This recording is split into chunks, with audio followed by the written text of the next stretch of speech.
While Mark and I and the rest of the GameSpot team undoubtedly love action, it's always made better when there's a little bit of adventure thrown in. A hot slice of adventure is better, and this year's action-adventure games were so good we had a really tough time bringing them down to just 5. But bring them down to 5 we did. Here's our 5 and our eventual winner. Then so be it.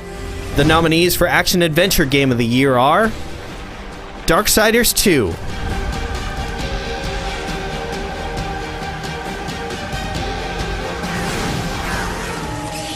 Dishonored,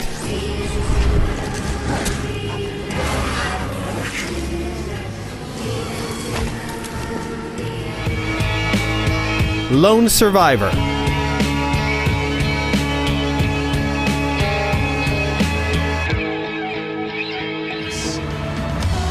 Mark of the Ninja,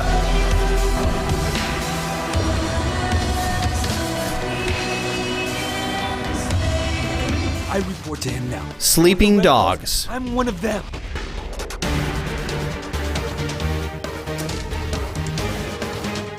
and the winner is Dishonored.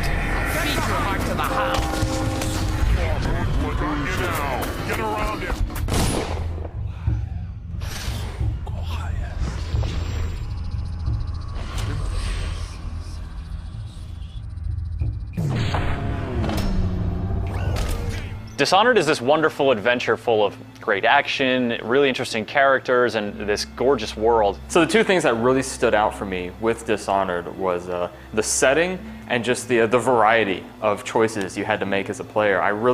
To go back to the setting, I really liked the look of the world. The city of Dunwall is pretty gross when you think about it, but it's like really pretty gross. Attractive gross. I liked the design of the characters. They all had really craggly features, and some people kind of thought they looked a little gross, but I thought it sort of had this twist on like European cartoon design. Oh, the dear things must be starving without their granny. Here, birdies.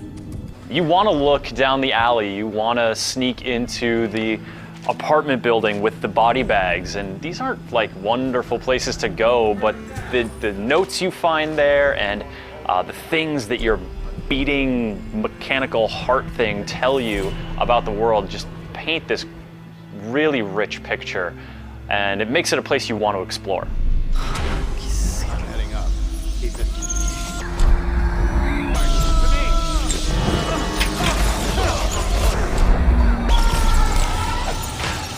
The variety in Dishonored is also really great, depending on if you want to play like straight ghost playthrough, nobody sees you. I did a stealthy playthrough, but on a regular basis would just save, load it up, and go on a rampage, because the game makes it so fun to do that. Like me on my first playthrough, I did completely high chaos, and the game supports both methods of play. From the kind of guards it throws at you, the kind of powers it gives you, and above all, the environments that it lets you do these things in. There's just a lot of really interesting spaces.